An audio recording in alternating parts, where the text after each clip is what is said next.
I'm Mike from MJ Golf Performance. We're in week 6. This is our gym session, but we're actually on the range here at the Pines at Sanctuary Cove. We're trying to combine all the video points that we've gone through in the last 5 weeks, covering balance, coordination, strength, speed and stability. Now, we're trying to make sure that we cover those when we're practicing, and from a teaching point of view, I'm always looking at those kinds of points when I'm trying to figure out what can benefit the most when I'm teaching people. So when you're practicing, I think it's really important that you pay attention to what part of the error is attributed to the physical component, not just looking at a video and watching a swing, because a swing is a byproduct of what you do physically. So I think you should have a look at what the physical issues are and then reflect that by doing some exercises to correct that. Okay, from week 1 we did balance.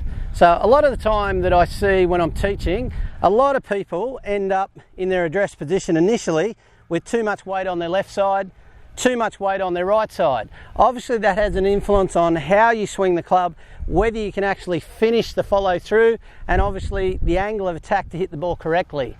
I find a lot of people don't do any work on their balance. An easy way is using something like a Bosu ball, just coming straight over from where you're hitting balls, maybe standing on there with one leg, just standing in the address position, working on your balance, maybe trying to coordinate a backswing, which would be good. And you can do it with your left leg first and then changing over to your right leg and just trying to do the same thing. And anything to do where you're testing your balance is a really good thing. And then immediately after that, go straight back to the setup position and just see whether there's any more stability and balance in your setup and check it again. Okay. Week 2, we covered coordination. So coordination is body awareness, sequence, timing, call it what you will. The acrobats of the world, they're the ones with the best coordination. You want to be thinking you've got really good body awareness when you're swinging the golf club, based on that you've only got 1.2 seconds, 1.1 seconds to make a swing. One of the ways of improving your coordination that I get my clients to do regularly is to actually set up over the golf ball, shut their eyes, do a backswing, check the top of the backswing positioning, shut their eyes, do the downswing, half a downswing, checking the wrist angle, checking the body positioning. Impact as well, shut your eyes, open them up, have a look how the body looks. And then also in the follow through, open your eyes, check whether you're balanced, check whether the club's actually working through to the target. So the other thing is, a lot of people think, I've got to keep my head down, I've got to keep watching the ball. To me, it's more of a myth than a fact. Baseballers, many other sports don't actually see the bat hit the ball. So in golf, you can actually do the drill. You can stand there with maybe a 7-iron or something like that. You can shut your eyes, as I'm doing now, do the backswing and hit the shot, and just check whether you actually hit the ball as good as what you would if the eyes are open. Okay, in week 3 we covered strength, and we talked about the different types of strength training you can do for golf.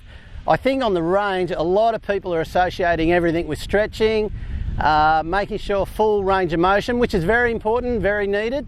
But also remember, you need some strength on board for 4.5, 5 hours of golf. So I've just brought along a power band with some handles. A lot of the time you can just do some short, quick strength exercises using this. You can put this in your golf bag, you can put this in your locker if you want. And remember, a lot of other sports do strength training before their game begins, rugby league or AFL or basketball. They do some sort of strength work to make sure the muscles are switched on and ready to go. So I would probably do things like just getting yourself in an address position. This is a fairly heavy band, and practicing getting the backswing and really making sure everything's working as one, practicing following through. We could do some shoulder press with a squat. And this is about 25 kilos resistance. So there's plenty of strength involved here.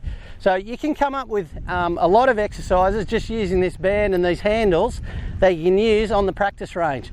Particularly if you feel like your coordination or balance and stability is really called into question, maybe it's a strength problem. Okay, in week 4 we worked on stability. So stability for me is in relation to hitting off up and downhill lies. hitting from lies that are not flat. Remember, when you're on the practice fairway, most practice fairways are flat. Playing 18 holes, you'll have all sorts of different lies. So obviously from your left side to your right side, your stability needs to be the same. And a lot of people who are right-handed, their left side isn't as stable. So if I'm hitting balls and I feel like I'm moving around, or I don't feel like I'm as stable as what I should be, I'll use the Bosu ball. I'll just get a band in. I'll put my left foot on, because as a right-handed golfer, you put your left foot on first. You'll stand there, try and balance. Really make sure that you're pushing your weight through the foot, through to the Bosu ball, and you might pull up the band, and you might put your leg out behind you, and you just might try and stabilise your left side for maybe 10, 20 seconds. So right now, all I can feel is the weight going through the left foot, up into my thigh, up into the glute, up into the quad, and that's what I'm looking for. So maybe 10, 20 seconds, and then after that, you could do your right foot as well, and then you could develop into half a backswing. All those things will work at your stability. Remember, the Bosu ball is excellent for golf because it gives you that volatility that it's not a flat lie, which is associated more with what happens on the golf course. Okay, week 5 we did speed. So speed in golf is an essential part in controlling how far you hit the ball. I think speed cops a bad rap from a lot of people in golf simply because everybody associates speed with hitting it more left, more right, which could be the case if your balance or coordination or your stability is not very good, or your technique's not very good. But the fact is, if you swing it faster, the ball can go further. So I get a lot of people to do this drill. It's called the 5-ball drill. What we're trying to do, and I'm just doing this left-handed to make it a little bit more difficult, I just try and swing, first swing will be grandpa pace. And I just try and do it nice and easy. Next one, I'll increase my speed a little bit. Still just trying to swing it, building up the speed component. Now this one would be my normal speed, the 3rd ball.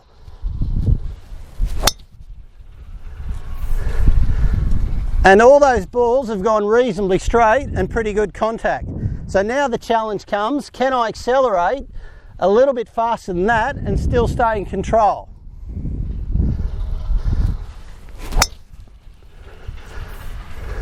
So that's gone reasonably straight as well, and I put a little bit more into that one.